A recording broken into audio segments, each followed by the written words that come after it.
Hello, everybody. Welcome. Let's get started right away. Um, all right. S&P 500 Nasdaq slip after Trump's fresh tariffs at start of Fed decision week. The S&P 500 and Nasdaq were lower on Monday after U.S. President Trump rekindled worries about the fallout of a global trade war by introducing new tariffs, while focus remained on the Federal Reserve's monetary policy decision later this week. On Sunday, Trump announced 100% tariff on movies produced outside the US, but offered little clarity on how the levies would be implemented. If you see any issues with the audio, please let me know in the comments, either on YouTube or X. Thank you. Several movie and television production companies took a hit. Netflix fell 2% and was set to snap an 11-session winning streak, while Amazon was down 1%. Paramount slipped 1%. However, the top indices were well above their session lows, as investors hoped for some reprieve on the trade tariff front with negotiation talks underway. The market has a slight positive lean towards it right now, believing that these trade tariffs are either going to be reduced or they're going to come to some type of an agreement. Robert Pavlik, Senior PM at Dakota Wealth. Markets were also taking a pause after the S&P 500 notched its ninth session of gains on Friday, a streak last seen in 2004. Most mega-cap stocks were lower, with Tesla and Apple down 3% each, while gains in some financial stocks buoyed the Dow. Energy stocks were the biggest loser, down 2%, as crude prices dropped in anticipation of increased supply by OPEC Plus countries. Class D shares of Berkshire Hathaway were down 4% after Warren Buffett said he will step down as CEO of the conglomerate. The stock pressured the S&P 500 financial sector. Meanwhile, an ISM survey showed services sector growth picked up in April as orders increased and indicated a buildup in inflation pressures. We're going to dig into that. The spotlight will be on the Fed this week, which is widely expected to keep interest rates on hold. Investors will closely monitor the commentary from central bank policymakers to gauge their approach to monetary policy easing this year amid tariff impacts. Traders are pricing in 25 basis points of easing by Fed by July and see a total of 80-point cuts by the end of the year, according to data compiled. On the earnings front, investor attention is on how companies are navigating tariff-induced uncertainty.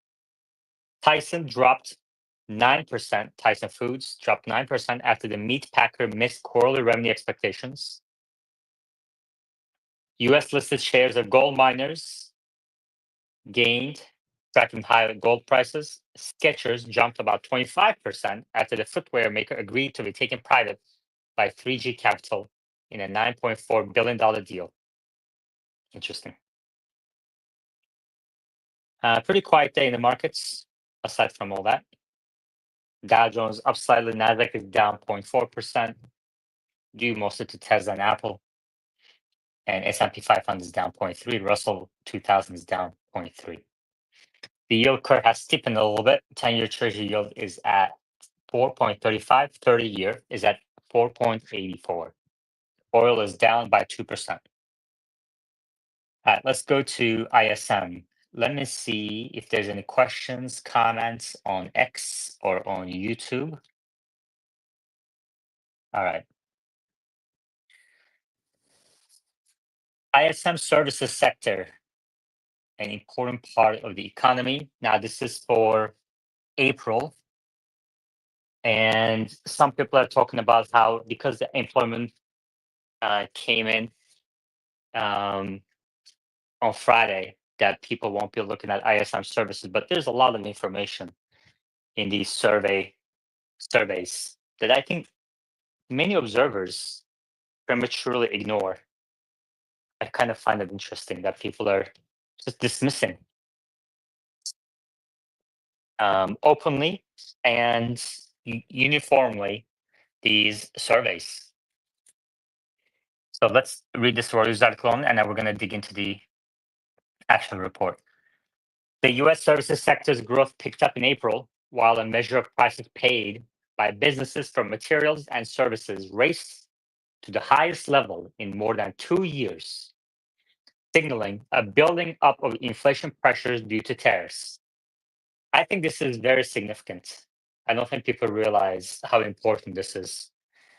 Because if I look at the CME Fed Watch tool, we're going to get to Fed decision on Wednesday. Meeting starts tomorrow. There's still a 2 to 3% chance baked into bond prices of a rate cut this week, which makes no sense to me.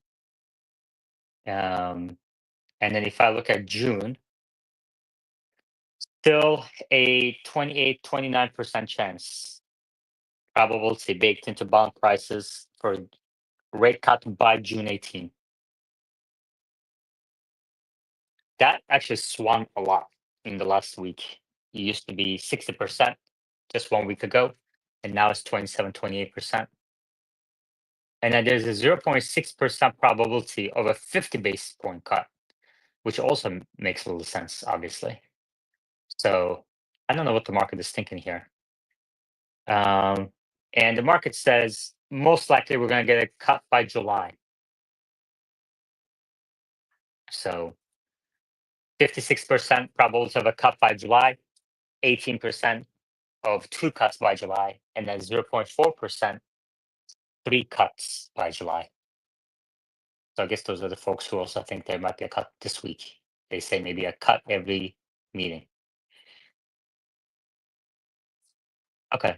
I think these problems are going to change a lot this week, but I think the Fed will be more hawkish than people realize. I think there's a lot of inflation in the pipeline. Maybe I'm wrong, but I feel like there's a tsunami coming and people are still on the beach.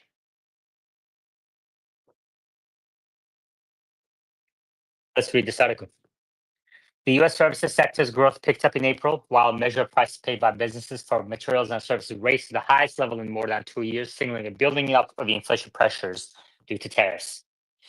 The ISM survey, Institute for Supply Management survey on Monday showed services businesses were worried about the impact of President Trump's tariffs on prices and deep federal spending cuts as his administration seeks to drastically shrink the government. Trump's on and off again tariffs have heightened uncertainty over the once resilient economy. Some real estate, rental, and leasing firms in the ISM survey described the implementation of import duties as maddeningly inconsistent. Risks of a recession have risen. Trump on Sunday announced a 100% tariff on movies produced outside of the US. The negative impact on services, activity, and inflation from the tariffs and government spending cuts are very real and already beginning to materialize, said Scott Anderson, chief US economist at BMO. Without a hard pivot in US tariffs and government spending cuts, we expect the ISM services readings to remain under downward pressure. Interesting. So it's not just the tariffs, it's also government spending cuts that this economist believes the US must reverse. The ISM said its non-manufacturing purchasing management index increased to 51.6 last month from 50.8 in March. Economists polled were expecting 50. Efforts by businesses and households to get ahead of the import duties likely accounted for some of the rise in the services PMI last month. The ISM survey's new orders measure increased to 52.3 from 50.4 in March. Inventories also rose, with some businesses saying they had purchased some products in advance of tariffs. Others attributed the rise to increased sales volumes. But overall, results are improving, said Steve Miller, chair of the ISM Services Business Survey Committee. The survey added a solid job growth in April, in offering assurance that the economy was not near a recession, despite gross domestic product contracting in the first quarter, burdened by a massive inflow of imports as businesses sought to avoid higher prices from tariffs. Interesting comments. Let's look at the GDP now estimate. It is estimated to be 1.1% for the second quarter annualized rate as of May 1. So we had a negative quarter in Q1. We have a weak quarter in Q2. And this person is saying we're not even near a recession. Interesting comments. The economy continued to expand at the start of the second quarter, albeit at a slow pace, said Matthew Martin, a senior US economist at Oxford Economics. How would you know? We just started. We expect the services side of the economy to fare better than the manufacturing sector this year, was the original comment, but will be unable to avoid the impact of higher prices and weaker consumer spending as real disposable incomes decline. Okay. Stocks are trading lower and dollar slipped. US Treasury yields rose. Okay. 11 industries, accommodation, including accommodation and food services, wholesale trade, mining, and utilities reported growth. Among the six reporting contraction were finance and insurance, as well as public administration. Businesses in the agriculture, forestry, fishing, and hunting sector said tariffs are negatively impacting small business customers, many of whom source their products from China. Interesting. Okay. So I've been wondering all morning how in the world are tariffs impacting um, services sector already? It's very soon. This prices paid component surge is a little bit of unexpected. It's a little quicker than I thought it would happen. So that's really interesting. So this paragraph kind of explains it a little bit. It says,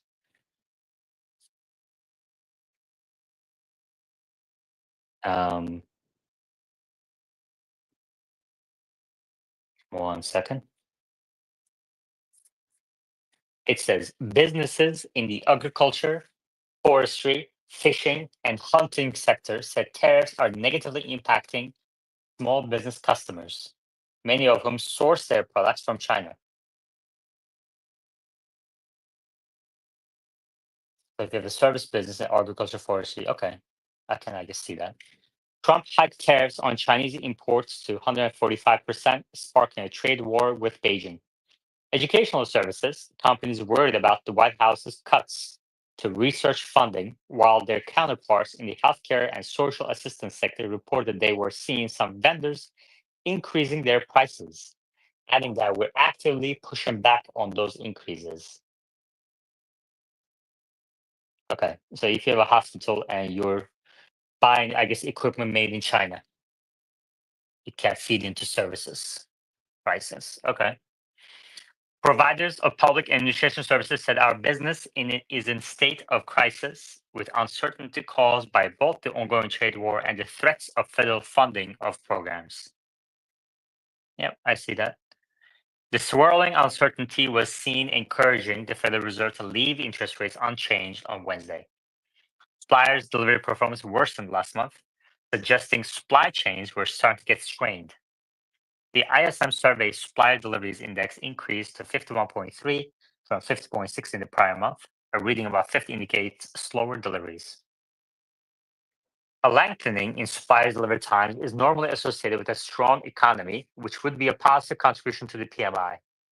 Delivery times are, however, likely getting longer because of the rush to beat tariffs. Yeah. We still don't know. I mean, there's some rush, but we still don't know how many people are actually like what percent is being pulled forward. We won't know until we get on the other side of the storm, which I think in some sectors already happened. I think automotive is already seeing a slowdown in the orders as of May. Some businesses reported steel conduit lead times have increased due to factories unable to keep up with demand. With supply bottlenecks emerging, the survey's measure of prices paid for services inputs jumped to 65.1. That was the highest reading since January 2023, followed by 60.9 in March. Yeah, so this would be almost 2.5 years, highest reading in 2.5 years. And January 2023, I think it was on the way down. So highest inflation pressures in 2, 3 years right now. 17 services reported a rise in prices, with the exception of arts, entertainment, and recreation. That's also interesting. But that is the only one because that's discretionary spending. The other thing I learned this morning is part of Target's problems. I mean, I guess I knew this before, but I got reminded. Part of Target's problems is that it has a higher discretionary spending sales. Higher percentage of its sales are discretionary. Higher percentage of Target sales are discretionary as opposed to Walmart or Costco, which are more consumer staples. So that's really interesting as well. Lots of signs of discretionary spending declining, slowing down.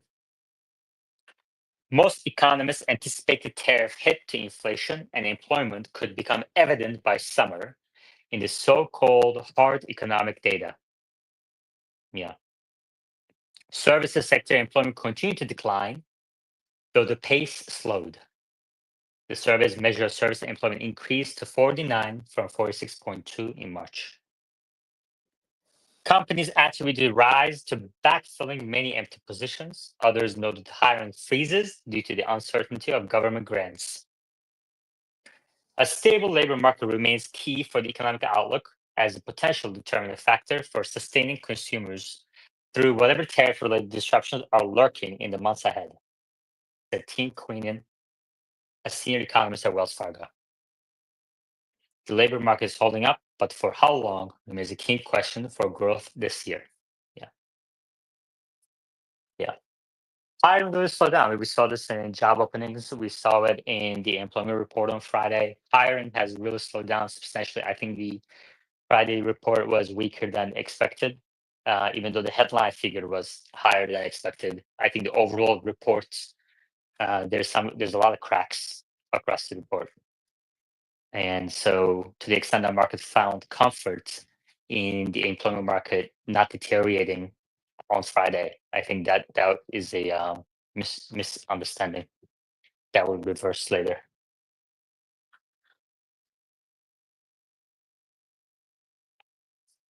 All right, let's see what else is new.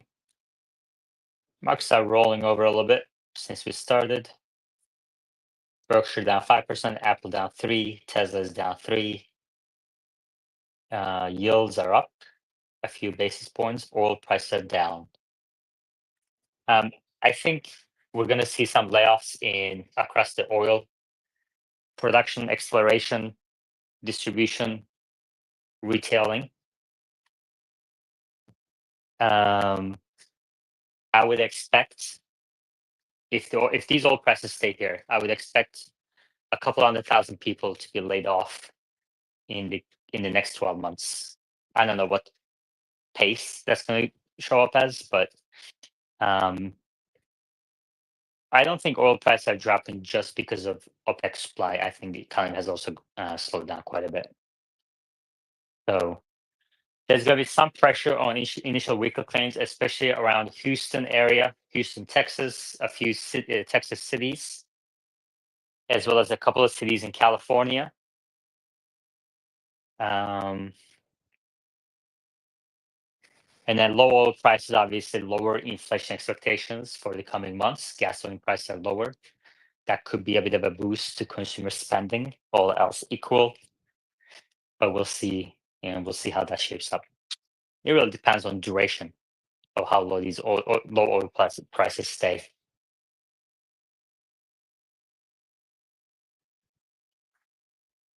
All right, let me see if there's any other headlines. Any questions, comments, please request to speak or leave a comment on YouTube. Let me see here. Netflix leads media stock tumble as Trump threatens 100% tariff. Google has launched a new film and TV production wing. Let's look into that. That's interesting. Apollo CEO says, I don't agree with Warren Buffett on tariffs. Yeah, Apollo CEO said something like, I watched a couple of interviews this morning. He said something like, tariffs are, they are intended to do well. They're necessary to reshape global trade. It's been a long time coming, uh, but maybe how it's done, it's not ideal. Just Warren Buffett said, I watched the Warren Buffett Berkshire Hathaway annual meeting over the weekend, and he said that they're a tax on spending, they're a tax on the consumer, on businesses, and that's the view I agree with. Um, so to the extent that some of these tariffs will stay, I think is going to be bad for the economy. But I guess we'll see. Big tariffs on auto parts are now in effect. Here's how they work. All right, let's look into that too. Bill Ackman completes quest to launch Berkshire Hathaway lookalike. Okay.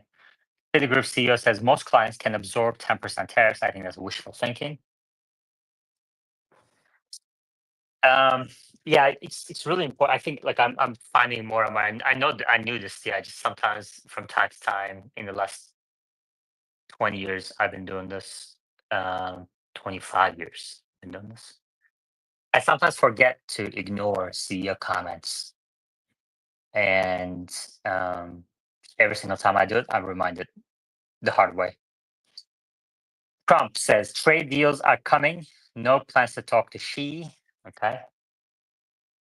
Mexico's Banorte backs away from potential Banamex MIG. Okay. The toll energy seek permits for 16 billion green hydrogen project in Chile.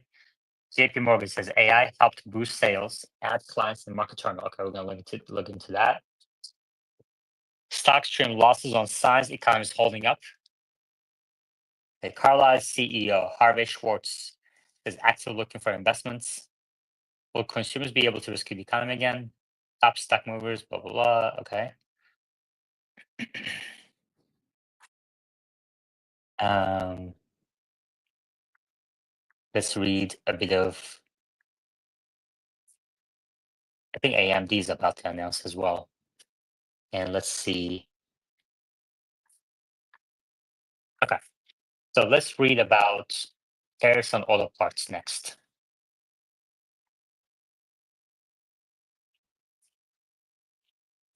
Big tariffs on auto parts are now in effect. Here's how they work. Trump signed an executive order formalizing the new rules late last week, which gave some carve-outs on to what would have been blanket 25% tariffs on imported auto parts. Everything from foreign-made powertrain components to seats and airbags is affected. One of the biggest exemptions Trump gave automakers is preventing parts tariffs from piling up on top of other tariffs, a fix Commerce Department officials call destacking. This means automakers who import steel parts, such as body panels, won't have to pay 25% tariff on foreign parts and the 25% duty on the value of the steel sourced abroad. Automakers will instead pick the highest tariff that applies to them and pay that only once. In most cases, this would mean just the foreign parts tariff. The move will be retroactive, meaning automakers could be reimbursed for tariffs already paid. Another big exemption is the US Mexico Canada agreement. Compliant parts made in Mexico or Canada will not be hit by the 25% tariff. The automakers lobbied hard, arguing that certain parts, such as wiring harnesses, would be difficult to reshore to the US in a short time period. The White House agreed and decided it wouldn't immediately punish the automakers for those foreign parts, giving them a stage setup with tariff reimbursements so long as the cars are assembled in the US. Per the new rules, automakers will be reimbursed for tariffs on foreign-made auto parts up to an amount equal to 3.75% of the value of the US-made car for 1 year, then 2.5% the year after, before phasing out. Okay, so let's say the value of the car, let's say you have a $50,000 average car right now, 3.75% would be just under $2,000. And it's only for 1 year. Then the second year, it goes down and then it's phased out. So it's not much of an exemption, really. And from a valuation perspective, it really doesn't help that much. The 3.75% calculation comes from multiplying 15%, the percentage of foreign made parts automakers said they would need time to replace, by the 25% tariff on foreign auto parts. This would be an offset for the Commerce Department against automakers' tariff bill for importing those parts. Okay. All right. That's that. Let's read JP Morgan AI. JP Morgan Chase's AI tools enable its boost to sales. So in this article, I'm looking for something specific. Like, is this kind of a general comment, or are we looking at a specific number shared here? Um, enabled to boost sales to wealthy clients and manage scores of requests from worried customers even during April's market rout, the bank's CEO of Asset and Wealth Management said. The largest US lender, along with its peers, has been ramping up its use of AI.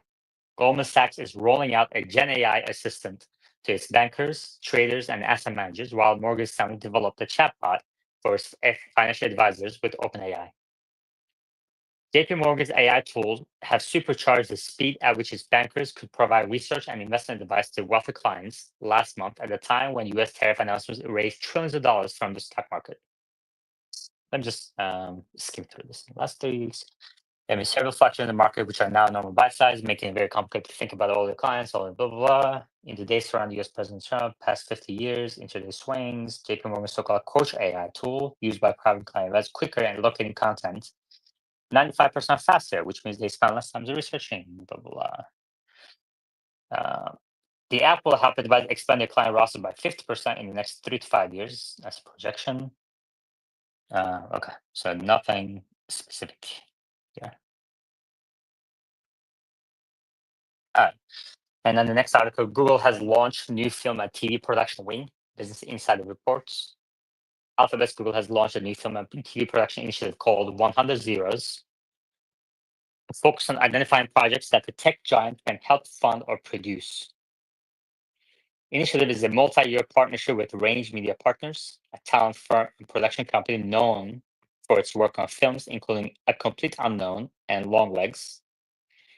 Google views the project as a way to get the creative community to adopt its newer tech products and services, such as AI products and tools like Immersive View Future that allows users to see things in 3D. Google did not comment. Okay. Cool. The only takeaway, really, material and new takeaway from the Berkshire Hathaway annual meeting was, and we're going to wrap this up unless there are any questions, but the only key takeaway I kind of pulled away was